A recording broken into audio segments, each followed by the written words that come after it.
17 सीटों पर पंजा का जनता देगी साथ। यूपी की 5 सीटों पर 0 पर कांग्रेस।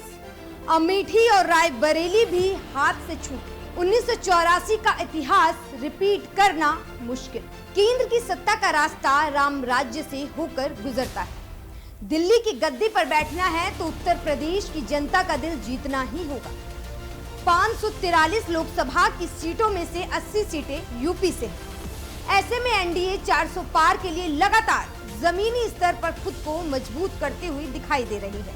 वहीं विपक्षी गठबंधन की बात की जाए तो मोदी सरकार को तीसरी बार सत्ता में आने से रोकने के लिए राजनीतिक रूप से सबसे बड़े सूबे यानी उत्तर प्रदेश में अखिलेश यादव और राहुल गांधी साथ दिखाई दे रहे हैं और गठबंधन से 17 सीटें कांग्रेस को मिली हैं। लेकिन इसमें 5 सीटें ऐसी हैं जिस पर कांग्रेस को जीत हासिल करना मुश्किल ही लग रहा है।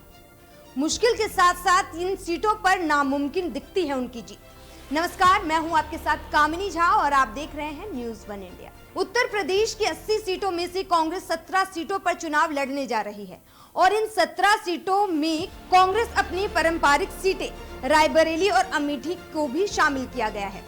रायबरेली वो सीट है जिस पर 25 सालों से सोनिया गांधी सांसद थी।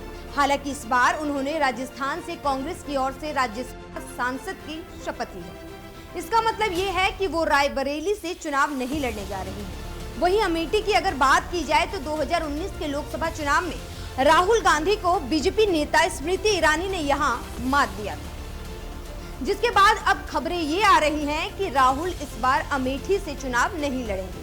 वो केवल वायनाड से लोकसभा के रण में खड़े दिखाई देंगे। लेकिन इन सबके बीच वो 5 सीटें कांग्रेस के लिए मुसीबत बनने जा रही हैं, जिस पर पिछली बार उनके उम्मीदवार अपनी जमानत तक बचा नहीं पाए। इन 5 सीटों में 1984 में कांग्रेस ने जीत हासिल की थी। उसके बाद से यहां वो लगातार हारते आ रहे हैं। इंदिरा गांधी के निधन के बाद लोकसभा चुनाव जब 1984 में हुए थे तो शोक लहर के बीच कांग्रेस ने इन सभी 5 सीटों पर जीत दर्ज की थी। उन सीटों में सबसे पहले है सहारनपुर, जिस पर आखिरी बार कांग्रेस के यशपाल सिंह सांसद चुने गए थे 1984 में।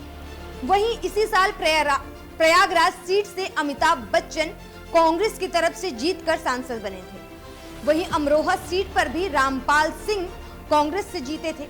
वहीं देवरिया सीट की बात की जाए तो यहाँ पे राज मंगल पांडे ने कांग्रेस की तरफ से जीत दर्ज की थी।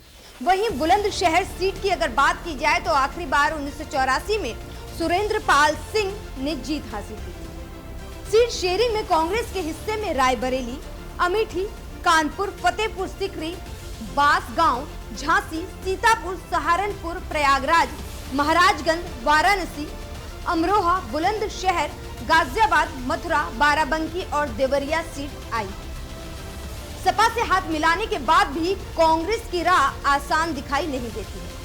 वहीं 5 सीटों के बाद कुछ और सीटें भी ऐसी हैं जहां कांग्रेस की हालत खस्ता ही दिखाई देती है। सीतापुर लोकसभा कांग्रेस के हिस्से में आई है, जहां पार्टी ने आखिरी बार 1989 में लोकसभा चुनाव जीता था। राजेंद्र कुमार वाजपेयी यहां सांसद चुने गए थे।